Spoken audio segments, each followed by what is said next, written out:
রাজ্যটাকে দখল করার চেষ্টা করছে, ভয় দেখিয়ে, চিৎকার করে, আক্রমণ করে, এইভাবে বাংলাকে দখল করা যাবে না। বাংলাদেশের করুণ পরিস্থিতি দেখে মুখ খুললেন দেব। নিরস্ত্র ছাত্রদের উপর পুলিশের অত্যাচার দেখে কেঁপে উঠেছে গোটা বিশ্ব। এবার এদেশের পরিস্থিতি নিয়ে চিন্তিত ভারতবাসীরা। বাংলাদেশের এই করুণ পরিস্থিতি নিয়ে ভারতের অভিনেতা দেব মুখ খুললেন।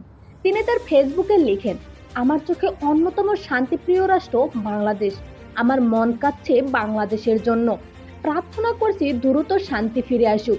শুধু আমিই নই, গোটা ভারত প্রার্থনা করছে বাংলাদেশের জন্য।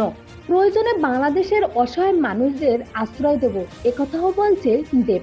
তবে দেব শুধু একা নয়, অনেক অভিনেতা অভিনেত্রীরাও দুঃখ প্রকাশ করছে। তো বন্ধুরা, বাংলাদেশের এই করুণ পরিস্থিতি নিয়ে আপনার মতামত কি জানিয়ে দিন কমেন্ট করে।